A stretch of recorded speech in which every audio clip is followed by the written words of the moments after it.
Nênពុកម៉ែបងប្អូនថ្ងៃនេះខ្ញុំចង់មាន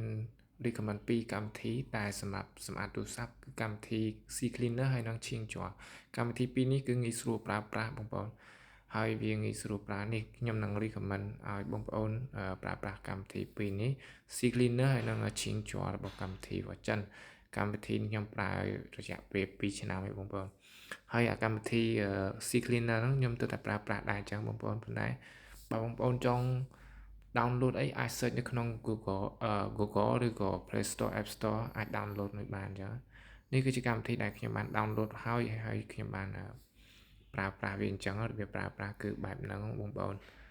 នេះបងប្អូនអាចមើលបាននេះកម្មវិធី C Cleaner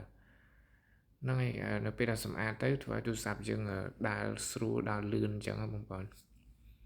នេះគឺរបៀបប្រើប្រាស់របស់ C Cleaner បងប្អូនហើយចំពោះកម្មវិធីមួយទៀតគឺ Xingchua របស់កម្មវិធីរបស់ចិនកម្មវិធីហ្នឹងបើសិនជាយើងចង់ download គឺយើងនេះកម្មវិធីពេលដែលយើងបើកទៅវានឹង allow គ្រប់កម្មវិធីនៅទូរស័ព្ទទាំងអស់អញ្ចឹងដើម្បីសម្អាតរាល់កម្មវិធីនៅក្នុងទូរស័ព្ទយើងលេងទាំងអស់អាហ្នឹងនៅពេលបើកបងប្អូន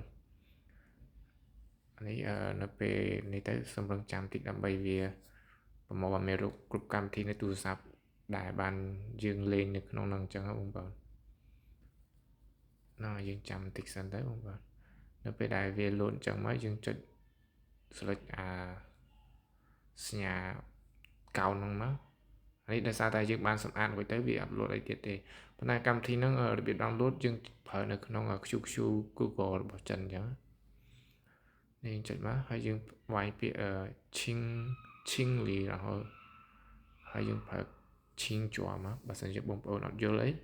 ចាំខ្ញុំសរសេរកន្លែង comment នឹងឲ្យអញ្ចឹងបងប្អូននេះរបៀប download ណាប៉ុន្តែកុំឲ្យពិបាកបងប្អូនអាចប្រើកម្មវិធី C Cleaner ក៏បានដែរក៏ល្អប្រើដែរហ្នឹងនេះដោយសារតែខ្ញុំបាន download រួចហើយអញ្ចឹងខ្ញុំមិនបាច់ចាំ download នឹងទៀតទេបងប្អូននឹងខ្ញុំប្រើប្រាស់